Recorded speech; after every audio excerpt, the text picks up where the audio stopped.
دیکھیے برا نہ مانے، مغالطے میں نہ رہیے، میرے اور آپ کے دلوں میں ایمان نہیں ہے، عقیدہ ہے، عقیدہ ہے، والدین سے ملا ہے، یقین والا ایمان کہاں ہے؟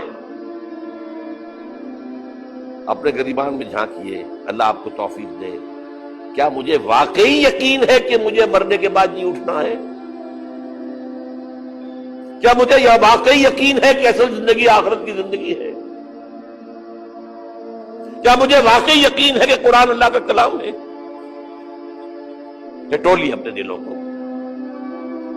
اگر یقین ہوتا کہ اللہ کا کلام ہے تو آپ اس کو سمجھنے کے لیے عربی بھی نہ سیکھ سکتے؟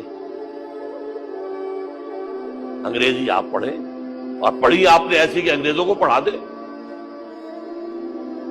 کیا نہیں کیا؟ پی ایچ ڈیز کر رہے ہیں، کون کون سے فنون نہیں سیکھے، ڈاکٹر، اتنی عربی نہیں سیکھی۔ تمہارا دعویٰ ہے کہ تمہارا یقین تھا میری کتاب پر، اللہ پوچھے گا تمہارا سلوک کیا تھا میری کتاب کے ساتھ؟ تم نے پڑھا اس کو، سمجھا اسے سمجھنے کے لیے عربی سیکھی؟ تو تم جھوٹ بول رہے ہو، تمہارا کوئی ایمان نہیں تھا میری کتاب۔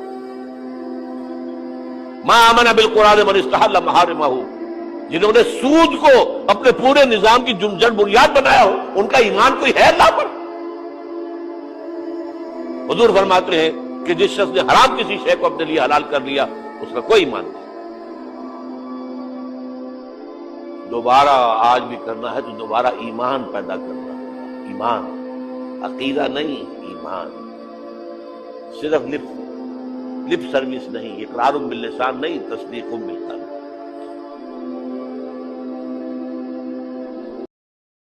سبسکرائب کیجئے ہمارے چینل اور دبائیے بیل کا آئیکن تاکہ آپ کو ریگولر نوٹیفیکیشن اپڈیٹس مل سکے۔